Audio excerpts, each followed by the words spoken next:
안녕하세요. 투자하는 김상사입니다. 아파트 사전점검 8채. 제가 지금까지 살면서 사전점검 해본 아파트가 8채가 돼요.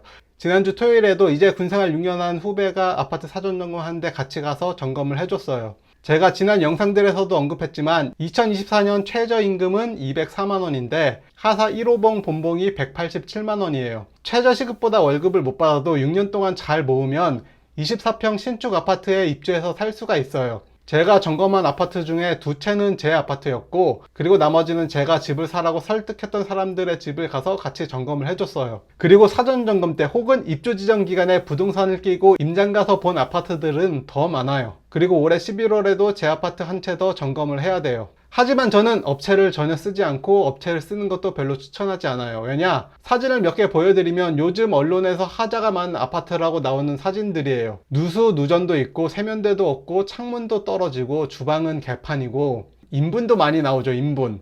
그리고 공용부 하자도 상당히 많아요. 그런데 저는 이걸 이런 느낌으로 좀 바라보고 있어요. 현실에서 좀 찾기 힘든 느낌? 비행기 추락 사고가 나지만 저한테 일어날 확률은 매우 크지가 않죠. 여기 보이는 사진은 자동차 신차 검사에서 도장면 하자라고 말하는 부분이에요. 이런 하자 말고 자동차 엔진 같은 중대 하자는 뉴스에서 크게 나오긴 하지만 주변 사람 100명 중에 이런 하자가 있는 차를 받아본 사람이 얼마나 되나요? 제 주변에서는 못 봤어요. 그리고 만약 하자가 있다 해도 자동차 도장면 같은 사소한 하자는 아파트에서는 접수하면 바로 조치를 해줘요. 콘크리트 강도나 설계랑 다른 시공에 대해서는 하자 접수를 해도 조치가 안 돼요. 이건 하자가 확인되면 소송을 해서 배상을 받아야 되는 부분이에요. 제가 경험한 바로는 이런 중대 하자는 입주민 대표가 꾸려진 다음에 입주민 대표에서 점검업체를 선정하고 소송을 진행하기 때문에 사전점검 때 돈을 써가며 미리 확인해봤자 큰 의미가 없어요. 제가 사전점검을 가면 보통 육안으로 문제 있는 걸 확인하고 문이나 창문 같은 작동되는 부분들이 정상적으로 작동하는지 한번 봐요. 그리고 욕실의 배수가 제대로 되는지 보고 방 전체를 꼼꼼하게 걸어 다니면서 강마루에서 이상한 소리가 나지 않는지 확인하고 콘센트가 잘 작동되는지 휴대폰 충전기를 들고 가서 확인해 보면 얼추 끝나요. 업체분들이 가면 벽면에 타일도 레이저 장비를 가지고 몇 도가 틀어졌는지 보시기도 하는데 눈으로 봤을 때 어떠냐가 더 중요해요. 제가 지금 살고 있는 집의 거실 벽면 타일도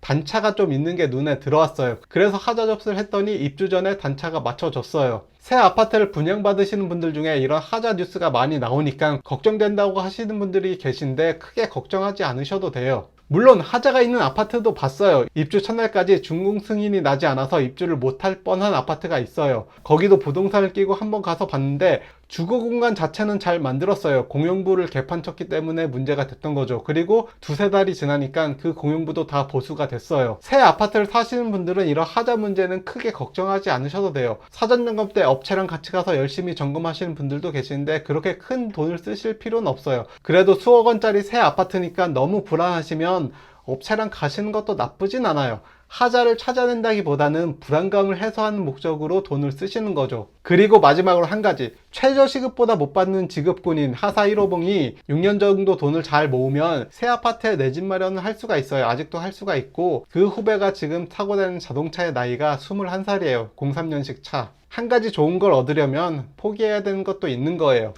여기까지 시청해 주셔서 감사합니다.